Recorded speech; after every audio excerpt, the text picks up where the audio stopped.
une fanfiction Harry Potter lue par le groupe Sonorus. Les personnages et l'univers de Harry Potter appartiennent à Joanne K. Rowling. Cette histoire est une fanfiction et ne peut faire l'objet d'une transaction commerciale. Texte et images sous licence Creative Commons BY-NC SA. Une grande révérence à Dame Rowling et des bises à mes complices habituels, Alix et Vert. 3 délicieux repas par jour. Une fanfiction Harry Potter. Par Phénis écrit trop.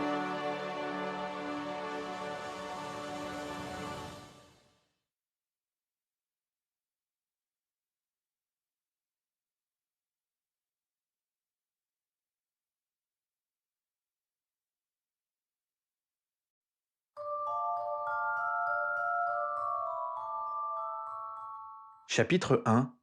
Ventre creux n'a pas d'oreille. Ron! La voix d'Hermione lui parut faible. Trop faible pour qu'il se retourne. De toute façon, son sang battait trop fort dans ses oreilles. Ses jambes faisaient de trop longues enjambées et son estomac avait trop faim. Il n'allait pas faire demi-tour, non. Pour retrouver la tente humide et parfumée à la pisse de chat? Pour voir Harry perdre son temps et le leur dans une quête fantomatique? Pour vérifier que le ragoût de champignons d'Hermione était aussi inconsistant que les autres fois? Jamais. Rien que d'y penser, il avait encore accéléré. Ce n'était pas seulement raisonnable de partir, c'était une question de survie. Son corps semblait le lui crier par chacun de ses organes et de ses muscles. La neige crissait sous ses pas, les branches craquaient, mais il en avait cure. Il allait arrêter tout ça, la faim, la fuite, le silence, se cacher. C'était fini. Fini. Il ne savait pas comment Hermione, si intelligente, se leurrait encore. Enfin, il préférait ne pas trop y réfléchir. Il était toujours terriblement agaçant de se rappeler combien les sorcières qui les entouraient, sa propre mère, sa propre sœur, sa propre petite amie, pour commencer, semblaient disposer de patience, de compréhension et d'indulgence dès qu'il s'agissait d'Harry. Ce n'était pas de la jalousie, non, c'était de l'incompréhension profonde. À quel charme mystérieux succombait-elle toute? Harry ne faisait même aucun effort pour cela, mais semblait l'accepter comme une chose due. Incompréhensible, injuste et dangereux. Voilà ce que Ron pensait. Ce n'était pas seul, à eux trois, sans information, sans aide, sans plan qu'ils arriveraient à quoi que ce soit. Ron en était maintenant intimement convaincu. Des semaines maintenant qu'il retournait cette idée dans sa tête. Dumbledore était mort trop tôt, sans doute, ou Harry n'avait pas posé les bonnes questions. Il pouvait être tellement distrait parfois. Il se laissait aller à ses obsessions. Le sacrifice de ses parents, les images que lui envoyait Voldemort. Ron trouvait l'idée simplement monstrueuse et perdait le contact avec la réalité. 2 ans plus tôt, le même processus les avait menés droit dans le piège de vous savez qui au ministère. Et Harry ne semblait rien en avoir appris. Il continuait d'agir en suivant son instinct, sans jamais réfléchir aux conséquences. Ils avaient trouvé un Horcrux, soit, mais à quel prix? Ron frissonnait rien que de penser à cet homme simple, déjà aux prises avec le ministère, qu'il avait incarné. Il avait failli détruire ce qui lui restait.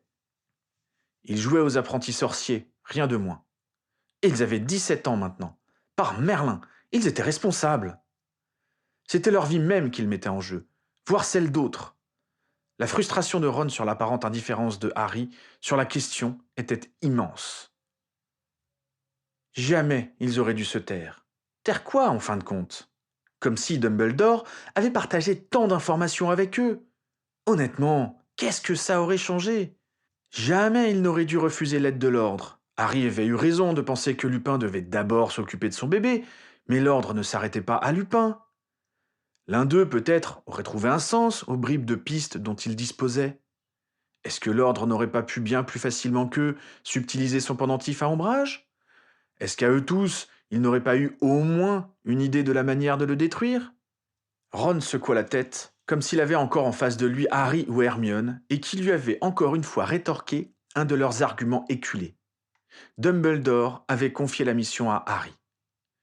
Vraiment, sans plus de moyens de l'accomplir.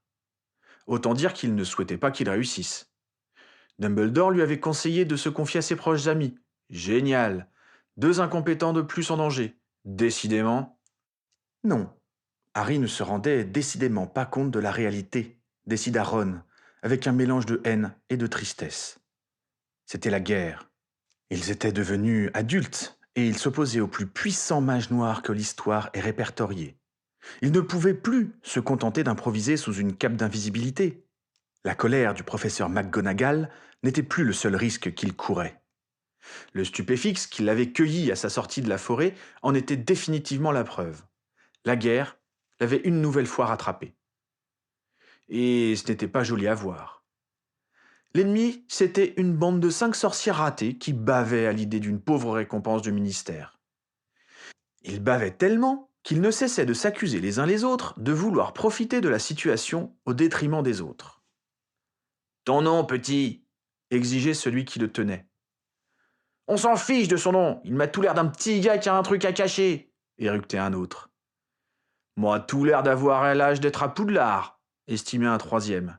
« Tu ne serais pas un peu Sandbourbe ?» Ne pas être à Poudlard, travailler déjà, un truc sans importance. Ron se surprit à dresser relativement calmement un plan de bataille et à voir un sang pur. « Ton nom !» répéta la brute qui le secouait d'une manière tout à fait moldue et agressive. « Stan !» balbutia Ron. « Stan Rocade. Je suis contrôleur sur le Magicobus. » La méthode analytique avait ses limites, songea Ron immédiatement après. Ça colle peut-être pour l'âge et l'occupation, mais peut-on espérer qu'aucun de ces gars n'ait jamais pris le Magicobus ?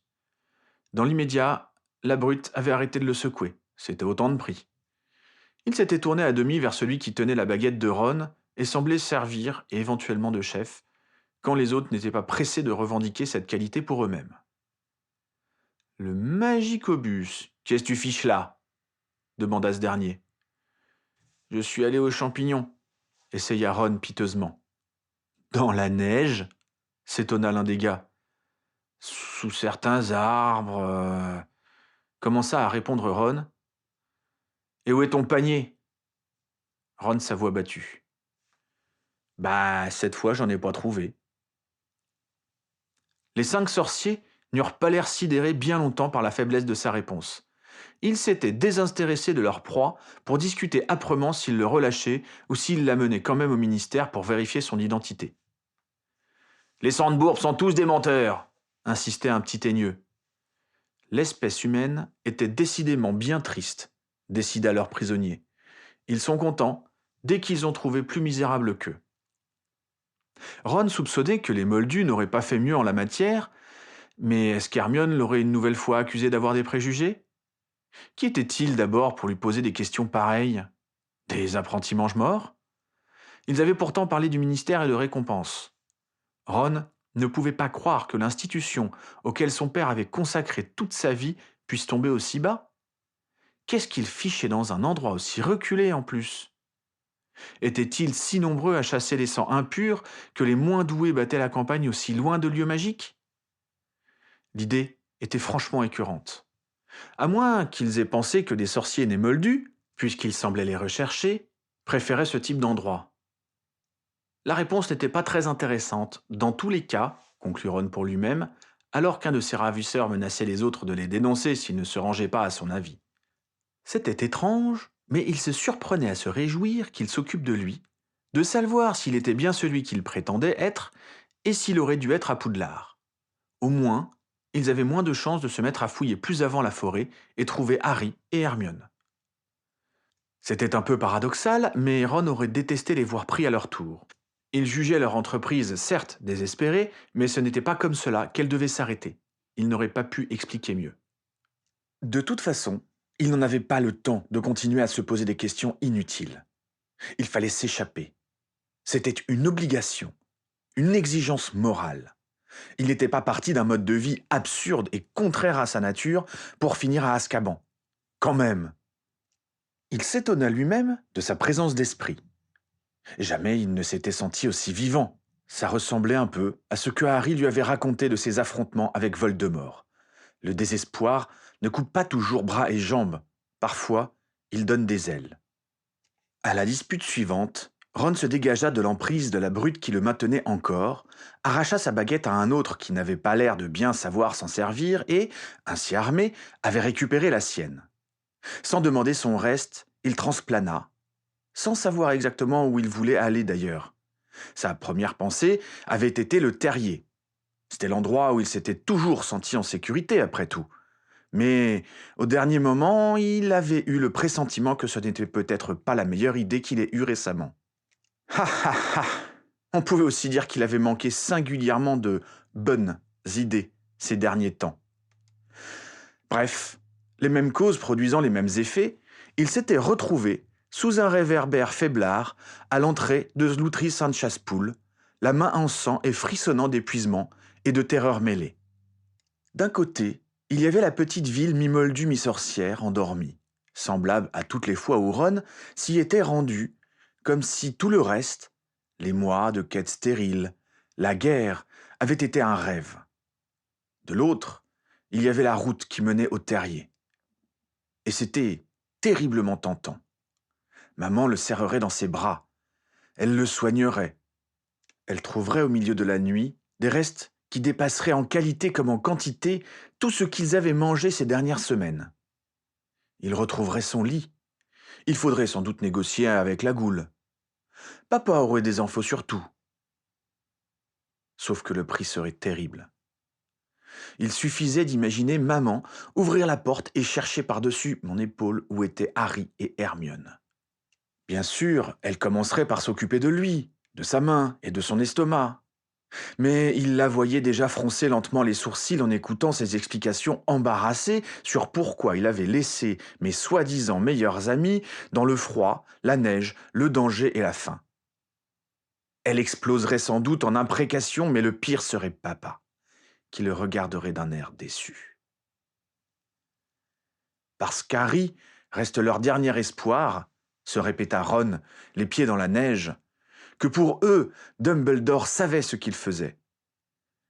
Comment pourrait-il, lui, dire à ses parents à quel point il en était venu à douter que ce soit la réalité? Ron devait le reconnaître, il ne pouvait pas aller au terrier, et c'était proprement terrifiant de se retrouver comme cela, brutalement sans foyer. Il essaya de se calmer. Si ses dents claquaient, c'était le froid et la fatigue. Le terrier n'était peut-être pas la bonne option ce soir, mais sa famille ne se résumait pas à ses parents. Il y avait des frères. Combien de fois avait-il déjà pensé dans sa vie qu'il avait trop de frères? Bien sûr, Percy était exclu. Il ne savait même pas réellement où il habitait. Mais il pouvait aller chez Fred et George, sur le chemin de traverse. C'était sans doute une destination sûre, elle aussi, même si plus exposée à la surveillance du ministère. Il fit quelques pas, comme si le chemin de traverse était de l'autre côté de la rue, puis s'arrêta net, coupé dans son élan. Et si quelqu'un le reconnaissait? C'était quand même pas inimaginable. Que deviendrait le comte de la Goule malade? Comment papa expliquerait-il son retour soudain à la santé? Il secoua la tête. Décidément, frigorifié et affaibli par le sang qui goûtait lentement de l'extrémité de ses doigts et trempait sa manche. C'était gluant et froid, comme la situation dans laquelle il se trouvait. Parce qu'il y avait pire que d'être reconnu, il venait de s'en convaincre. Il avait peur de la réaction de ses parents quand il leur expliquerait qu'il n'était pas assez follement Gryffondor pour risquer un jour de plus sa vie pour une cause perdue. Mais avait-il le moindre doute de la réaction des jumeaux? Oh, Ron avait faim, je le comprends. On ne peut pas lutter le ventre creux, c'est bien connu. J'ai toujours dit à maman de ne pas s'inquiéter. Ron aura toujours la reconnaissance du ventre. Fred serait le plus mordant, mais George ne pardonnerait pas plus. Jamais les jumeaux n'avaient reculé. Il était possible qu'ils ne connaissent même pas le mot. Jamais ils n'entendraient ce que la situation avait de désespéré, de ridicule, de débilitante. Jamais ils ne verraient au-delà de la couardise, de la jalousie apparente. Ils ne verraient que la fuite. C'était tout ce qu'il arrivait à imaginer, mais ça suffisait. Le chemin de traverse n'était pas une option. La Roumanie était infiniment trop loin pour qu'il ait le moindre espoir de trouver refuge auprès de Charlie, surtout dans son état. Il restait tante Muriel. Elle n'avait certes pas une grande opinion de Harry et d'Hermione, mais était-il capable de l'écouter radoter une soirée seulement sans la transformer en ballon baudruche? Même désespéré de trouver un toit pour l'accueillir dans l'instant, le fait était qu'il ne pouvait même pas l'envisager. En fait, plus il faisait le tour et plus c'était évident. Il ne lui restait qu'une option. Bill. Bill était en Angleterre. Et Bill n'était pas comme les jumeaux. Il ne se moquait pas en permanence du reste de l'humanité. Aussi loin que remontait sa mémoire, Bill n'avait pas eu besoin, comme Percy ou les jumeaux, de rabaisser Ron au rang de bébé pour se sentir grand. Pourtant, il avait été préfet, populaire et beau garçon. Autant de choses que Ron avait longtemps pensé inaccessibles. Enfin, lui-même avait été à son tour nommé préfet. Il avait même fini par oser draguer les filles. Mais il savait qu'il n'arrivait pas à la cheville de Bill sur classement du garçon le plus cool ou le plus sexy.